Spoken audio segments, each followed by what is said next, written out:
Train रे? अमरावती. त्याच्यामध्ये room वगैरे तर बुक झाली, रूम पण मिळाली भक्त निवासमध्ये. आणि आता आलो इकडे प्रसादालयाकडे.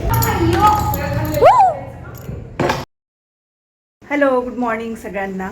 आणि आज आहे वटसावित्री पौर्णिमा, म्हणून तुम्हा सगळ्यांना वटसावित्री पौर्णिमेच्या माझ्याकडून खूप साऱ्या हार्दिक शुभेच्छा. आणि आता वाजत बरोबर सकाळचे 10:15 आणि माझी सगळी तयारी जीनं झालेली आहे, पूजेची पण तयारी झालेली आहे. आणि सकाळचं आपलं जे काही डेली रुटीनचं असतं, स्वयंपाक वगैरे सगळं आवरून झालेलं आहे. तर एवढ्या घाईत का, तर पुढे जाऊन तुम्हाला कळणार आहेच. कारण की आज लवकर पूजा वगैरे जी ना ते करून घ्यायची आहे, जायचं आहे थोडंसं बाहेर. तर कुठं जायचं आहे, काय जायचं हे तर तुम्हाला पुढे जाऊन व्हिडिओमध्ये कळणारच आहे. तर त्यासाठी तुम्हाला व्हिडिओ हा कुठे स्किप न करता कंटिन्यू पाहावा लागणार आहे. तो आहे आणि व्हिडिओला कंटिन्यू राहा. तर सकाळीच माझं सगळं आवरून झालेलं होतं 10 वाजेपर्यंत, कारण की मला कसंही करून अर्ध्या तासामध्ये पूजा वगैरे सगळं आवरून घ्यायचं होतं. मी तुम्हाला यादी सांगितलंच आहे बाहेर जायचं आहे म्हणून. आणि टायमिंग हा होता 10-10:30 असेल. पण तुम्ही बघत असाल मी आणि अजून एक त्या ताई आहेत, आम्ही दोघीच होतो. कारण की सकाळी सगळ्यांचीच कामांची धावपळ असते, शाळा कॉलेजेस असतात, स्वयंपाक डबे. पण जसं ज्याला ॲडजस्ट होतं तसं ते करत असतात. तर मला जरा घाई होते, त्यामुळे मी लवकर येऊन गेली होती. त्यामुळे ब्राह्मण वगैरे कोणीच नव्हते आणि पूजा या ठिकाणी मी मनोभावे केलेली आहे. तर पूजा वगैरे सगळी झालेली आहे. आणि तिकडनं आल्यानंतर श्लोक पण आला होता स्कूलमध्ये, त्याचे जेवण वगैरे सगळे झालेले आहेत. आणि आता वाजले बरोबर 12. तर पटकन आवरून घ्यायचं आहे मला. यांचं जेवण बाकीत, मला तो उपवास आहे. आणि आता छान माझ्यासाठी चहा करून घेते छान असा. आणि जे भांडे आहेत ते आवरून घेते पटकन. अजून बॅग वगैरे भरायची बाकी आहे. आणि बॅगही भरून घेते लगोलग. आणि अजून आहे एक 1-1.5 तास आहे, तर पटकन आणून घेते. चेंजही करायचं आहे मला अजून. तर चला पटपट जे काय काम ते पटकन. कोणती ट्रेन रे? अमरावती. त्याच्यामध्ये ते किती चढ होते का? चांगला आमरा आहे तो.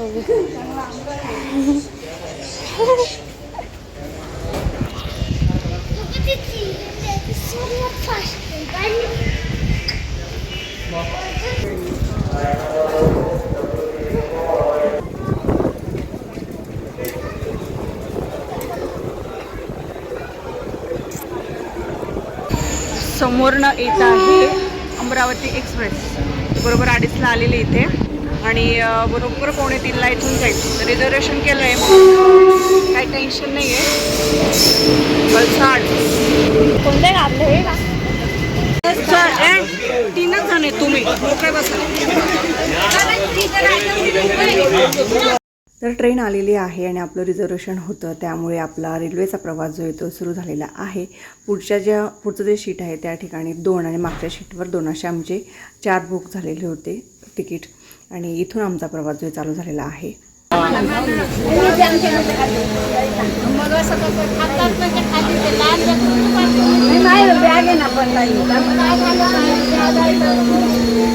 तर दुपारी बरोबर आम्ही 3 वाजेला आहे ना निघालेलो होतो नंदुरबारहून. आणि त्यानंतर आम्ही बरोबर 8 वाजेपर्यंत आम्ही शेगावला पोचलेलो आहोत. आणि इथून पुढे आता कसं जायचं, काय जायचं, कारण आम्ही फर्स्ट टाईम गेलेलो होतो. तर त्याचाच विचार या ठिकाणी आम्ही करत होतो.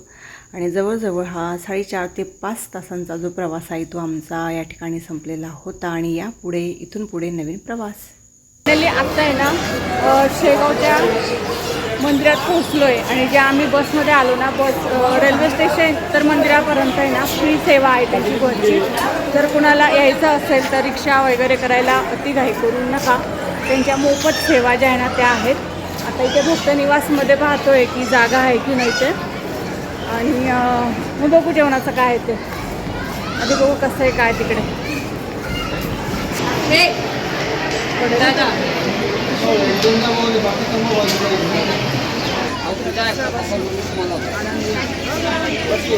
आनंद सागर म्हणजे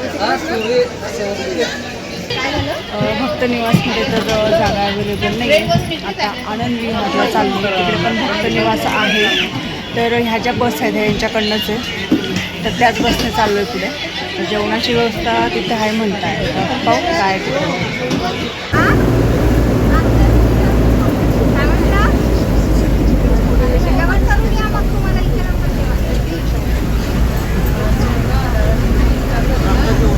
तर मंदिराजवळचं जे भक्त निवास होतं तिथे खूप अशी वेटिंग होती आणि नंबरही लागणार नव्हता कारण की गर्दी खूप होती.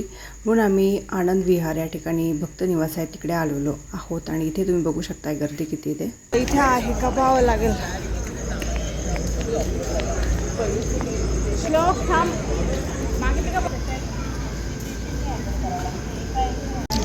तर फायनली आनंद विहारमध्ये ना आहे जागा. तर नाव नोंदणी वगैरे करावी लागते आणि काही फॉर्म आहे वाटतं. तर ते समोर त्याची प्रोसिजर जिथे चाललेली आहे आणि एरिया पाहाल तर एरिया खूप छान आहे. आता एवढाच आहे, खूप मोठा एरिया इकडे आणि सगळे असे वेटिंगलाच आहे इकडे सगळेजण. आणि आधी रूम तर अवेलेबल करून घेतो आहे आणि मग नंतर जेवणाचं पण आहे इकडे. पण जेवणाचं मला वाटतं 10 वाजेपर्यंत जेवणार आहे. हां, तर 10 वाजेपर्यंत बघू आता. तर कुपन वगैरे घ्यावं लागतं का काय पाहू. आणि मी फक्त 2दा चहाच घेतला आहे ट्रेनमध्ये. तर बघू 9 वाजत आले जवळ आता रात्रीचे. आणि ट्रेन आमची 15 ते 20 मिनटं लेट झाली म्हणून मग पुढे सगळेच प्रोसिजर आमची लेटच होत गेलेली. तिकडे गेलो, तिकडे नव्हतं जागा भक्त निवासला मंदिराजवळ. मग तिकडनं त्यांचीच बस होती, त्याच बसमध्ये आम्ही इकडे आलेलो भक्ताचं. आता इथे आहे तिथे प्रोसिजर चाललेली होती. रूम वगैरे तर बुक झाली, रूम पण मिळाली भक्त निवासमध्ये. आणि आता आलो इकडे प्रसादालयाकडे. तर इकडे पण रांगच कुपन्स होते आणि आता वेटिंग इथे पण परत. पैसे कमी असतात पण टाईम खूप जातो असं झालं. बोलली ना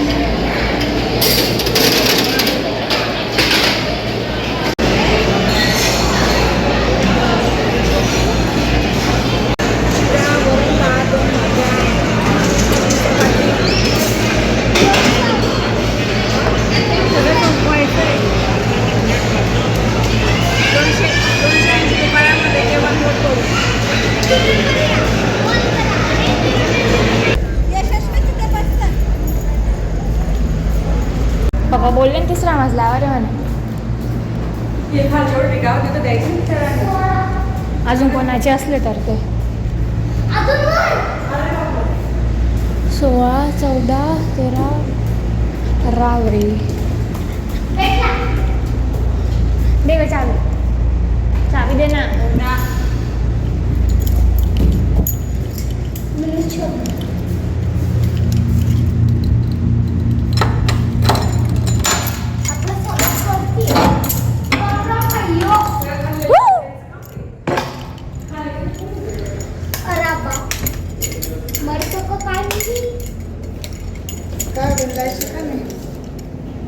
की टाकावी लागेल वाटते ते की.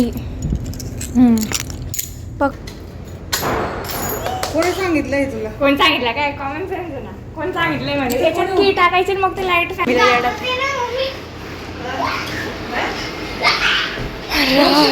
रुपयामध्ये काय म्हणजे पण बाहेरची क्वालिटी 2-3 देऊन पण हीच आहे. नाही बेटा, बाहेर 2-3 देऊन हीच व्यवस्था, हीच सोय. आणि हे 800 रुपये देऊन तीच सोय, तीच व्यवस्था. हां, जो माझा टीव्हीवाला मस्त. तर आजचा व्हिडिओ आवडल्यास लाईक, शेअर आणि सबस्क्राईब नक्की करा.